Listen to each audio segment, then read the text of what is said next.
सुप्रभात विद्यार्थी मित्रों, कैसे हैं आप सब। आज हमने पढ़ा था दूसरी इकाई का चौथा पाठ शब्द संपदा। इसके लेखक है सूर्यनारायण रणसुभे। इनका जन्म 7 अगस्त 1942 में गुलबर्गा कर्नाटक में हुआ था। इनकी रचनाएं लगभग 65 पुस्तकें, अनुवाद का समाजशास्त्र तथा हिंदी कथा साहित्य और देश के विभाजन उल्लेखनीय है। परिचय: डॉक्टर सूर्यनारायण रणसुभे जी प्राध्यापक, उत्कृष्ट लेखक, अनुवादक, समीक्षक के रूप में माने जाते हैं। प्रस्तुत निबंध के माध्यम से लेखक ने शब्दों की शक्ति को दिखाते हुए इनकी संपदा को बढ़ाने के लिए जागरूक किया है। आदिम अवस्था से आधुनिक मनुष्य तक की विकास यात्रा का रहस्य किसमें है? क्या इसका तुम्हें पता है? अधिकांश लोग इसका उत्तर देते हैं कि अन्य प्राणियों की तुलना में मनुष्य का विकसित मस्तिष्क इस पूरी प्रगति व संस्कृति के मूल है। यानी मनुष्य का पूरा विकसित मस्तिष्क यानी सिर, हमारा सिर तो क्या है? प्रगति और संस्कृति का मूल है। यह अपूर्ण उत्तर है। पूर्ण उत्तर क्या है? सुनो। पूर्ण उत्तर यह है कि मनुष्य की प्रगति हुई वह इसलिए कि इस मस्तिष्क ने भाषा की खोज की। तो सिर्फ बुद्धि का विकास होने से कुछ नहीं होता। बुद्धि ने क्या किया? भाषा की खोज की। भाषा की खोज की और क्या हुआ फिर? भाषा ही सभी प्रगति की जड़ है। यानी वह भाषा बोलने लगा तभी उसकी प्रगति हुई और वह भाषा ही क्या है? सभी प्रगति की जड़ है। दुनिया की सभी ज्ञान शाखाओं का विकास हुआ भाषा के कारण। भाषा का अर्थ है सार्थक शब्दों का व्यवस्थित क्रमबद्ध संयोजन। भाषा का क्या अर्थ है? तो सार्थक शब्दों का व्यवस्थित क्रमबद्ध संयोजन। जो क्या है?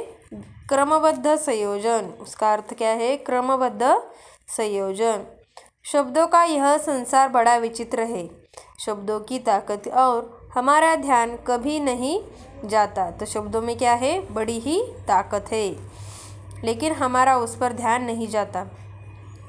शब्द ही मनुष्य को ज्ञान से जोड़ते हैं। शब्द ही मनुष्य को मनुष्य से जोड़ते हैं और शब्द ही मनुष्य को मनुष्य से तोड़ते हैं। तो देखो, 3 काम शब्द करते हैं। पहला तो यह ज्ञान प्राप्त होता है, दूसरा है उसी ज्ञान का उपयोग कर हम मनुष्य एक दूसरे के साथ जुड़ते हैं और तीसरा है एक दूसरे को तोड़ते भी हैं। अगर हम किसी से कटु व्यवहार करें तो एक दूसरे से टूट जाते हैं, लेकिन वो कटु व्यवहार करते समय हम शब्द का इस्तेमाल करते हैं और जो शब्द हम कटु से बोलते हैं उससे हम दोनों में क्या हो जाता है? वैमनस्य हो जाता है। यानी एक दूसरे के प्रति निराशा उत्पन्न होती है और क्या होता है? एक दूसरे से टूट जाते हैं। विज्ञान की दृष्टि से तो अक्षर ध्वनि के चिन्ह है। तो शब्द क्या है? विज्ञान की, साइंस की लॉजिक से क्या है? अक्षर ध्वनि के चिन्ह है, निर्जीव है। मनुष्य ही उन्हें अर्थ देता है, जीवित बनाता है। जब शब्द जीवित हो जाते हैं तो फिर उनमें मनुष्य के विविध स्वभाव गुण आ जाते हैं। शब्द जीवित हो जाते हैं तो उसमें मनुष्य के हमारे जो गुण हैं वे सब गुण आ जाते हैं। अगर मनुष्य स्वभाव से गुणवान हो तो उस शब्द भी गुणवान ही होते हैं। मनुष्य के स्वभाव के जितने विभिन्न नमूने हैं उतने ही क्या है? शब्द के भी विभिन्न नमूने हैं, प्रकार हैं। जैसे कुछ लोगों को औरों को हंसाना अच्छा लगता है, वैसे ही कुछ शब्द भी क्या होते हैं? लोगों को हंसाते भी हैं। यानी जिन लोगों को दूसरों को हंसाना अच्छा लगता है तो वे लोग क्या करते हैं? हंसते हुए दूसरों को हंसी आए ऐसे शब्द का इस्तेमाल करते हैं। लेकिन कुछ मनुष्य होते हैं जो क्या करते हैं? दूसरों को हमेशा तकलीफ ही देना चाहते हैं। दूसरों को तकलीफ देना चाहते हैं तो वो क्या करते हैं? तकलीफ भरे शब्द का ही इस्तेमाल करते हैं, उपयोग करते हैं।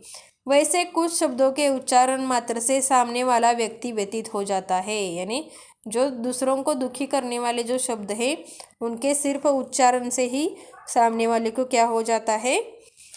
व्यथित हम कर देते हैं। व्यथित यानी कि दुखी कर देते हैं। कई बार तो ऐसे शब्दों को सुनकर वह रोने भी लगता है। कुछ लोग बड़े प्रिय होते हैं, वैसे ही कुछ भी बहुत शब्द प्रिय होते हैं, यानी कि कुछ जैसे हमारे लोग हमारे प्रिय होते हैं, वैसे ही कुछ शब्द भी प्रिय होते हैं। उन्हें बार बार सुनाने की गुनगुनाने की इच्छा होती है।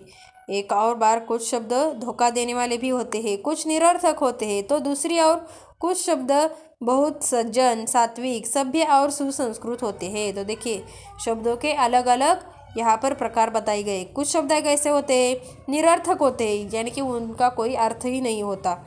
तो कुछ कैसे होते हैं? सज्जन, सात्विक, सभ्य, सुसंस्कृत, यानी कि अच्छे शब्द होते हैं, जिससे क्या होता है, हमारे एक दूसरे के प्रति सज्जनता बढ़ती है, रहन सहन अच्छा रहता है, संस्कृति का विकास होता है। कुछ शब्द निष्क्रिय बना देते हैं। कुछ शब्द क्या करते हैं? निष्क्रिय बना देते हैं, यानी कि कुछ भी काम करने लायक न होना। निष्क्रिय यानी कुछ भी काम न करने वाला। कुछ मत करो, जो भाग्य में है वही तो मिल ही जाएगा। धन्यवाद।